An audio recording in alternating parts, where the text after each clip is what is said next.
कहते हैं कि हमाम में सभी नंगे होते हैं। हालांकि खुद के नंगेपन की गवाही कम ही लोग दे पाते हैं। मौजूदा वक्त में हरक सिंह रावत जो कुछ भी कर रहे हैं वो कुछ ऐसा ही है। हरक सिंह रावत की राजनीतिक सक्रियता बढ़ी है और वो अब सुर्खियों में आने लगे हैं।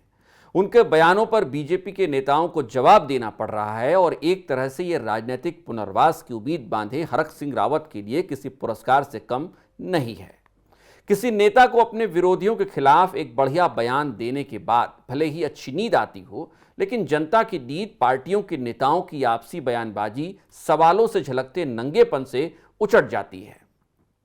हरक सिंह रावत पिछले कुछ दिनों से एक के बाद एक बयान दे रहे हैं। एक बारगी लगता है कि हरक सिंह रावत मौजूदा राजनीति में एक क्रांतिकारी की मानंद आ गए हैं। हरक सिंह रावत जोश और उत्साह के साथ बताते हैं कि बीजेपी में 30 करोड़ की उगाही खनन कारोबारियों से हुई है। हरक ये भी बताते हैं कि सामूहिक उगाही उत्सव में उन्होंने भी बढ़ चढ़कर प्रतिभाग किया और 1 करोड़ रुपए दिए। हरक ये बताना भी नहीं भूलते हैं कि ये पैसे भी उन्होंने अलग अलग खनन कारोबारियों से इकट्ठा किए और बीजेपी के पार्टी फंड में डाल दिया। हालांकि हरक सिंह रावत ये याद नहीं रख पाए कि उन्होंने मंत्री पद की शपथ संविधान के नाम पर ली थी। यूं भी ये याद रखने की बात तो है नहीं। हरक सिंह रावत एक पुराने नेता हैं और उन्हें उत्तराखंड की लगभग हर पार्टी का स्वाद पता है, क्या बसपा, क्या भाजपा और क्या कांग्रेस। शायद इसे ही किताबों में घाट घाट का पानी पीना कहते होंगे। हरक सिंह के 30 करोड़ वाले बयान के बाद जितनी उंगलियां बीजेपी की ओर उठ रही हैं, उतनी ही या उनसे कुछ कम हरक और कांग्रेस की ओर भी उठनी चाहिए। सवाल यह भी पूछा जाना चाहिए कि क्या हरक सिंह रावत मंत्री पद पर बने रहने के लिए चुप बैठे रहे?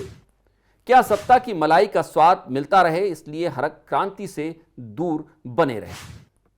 फिलहाल इस राज्य के पुराने नेताओं में शामिल हो चुके Harak Singh Rawat angry young man से दिखने लगे हैं और उन्हें कांग्रेस देख देख कर सीटियां मार रही है। कभी हरक सिंह रावत की माला न पहनने की कसम की बातें हो रही हैं, तो कभी 2027 के लिए हरक सिंह रावत को तुरुप का पत्ता भी कांग्रेस मानने लगी है। हालांकि याद कीजिए तो 2022 के चुनाव के दौरान हरक सिंह रावत की घर वापसी हुई तो उन्होंने अपनी बहू के लिए फटाफट एक टिकट पक्का कर लिया था। चुनाव में बहू 9,868 वोटों से हार गई। बाद में उसे फिर एक बार बीजेपी में वापसी करा दी गई। हरक सिंह रावत की राजनीतिक बयानबाजियों का एक दौर यह भी था कि वो 2022 के बाद विधानसभा चुनाव न लड़ने की बात कहते रहे, लेकिन सच ये भी है कि कांग्रेस में मुख्यमंत्री बनने की चाहत रखने वाले नेताओं में हरक सिंह रावत का नाम भी एक बार फिर से जुड़ तो गया ही है। फिर एक बार लौटिए और 30 करोड़ वाले बयान को याद कीजिए। इस 30 करोड़ को खनन कारोबारियों के लिए इकट्ठा किया गया और बकौल हरक खुद मुख्यमंत्री भी इसमें शामिल थे। हैरत और हैरानी नहीं होनी चाहिए, लेकिन यही वो नेता हैं जो इस राज्य के लोगों के लिए नीतियां बनाते हैं। हाल ही में पंचायत चुनाव में नैनीताल में गोलियां चली तो सबने देख ली और मिलॉर्ड ने सरकार और पुलिस अधिकारियों को जमकर डांट लगा दी। लेकिन हरक सिंह रावत जिस 30 करोड़ वाले हमाम की बात कर रहे हैं, वो न किसी को दिखता है और न ही उस पर किसी को डांटा जा सकता है। आंदोलनकारियों की शहादत से बने इस राज्य के लोगों का शायद दुर्भाग्य यही है कि उन्होंने जिन नेताओं के हाथ में अपनी किस्मत की कमान दे दी है, वो इसी हमाम में नंगे हैं। ये बात और है कि ये बताते सब कपड़े पहनने के बाद ही है।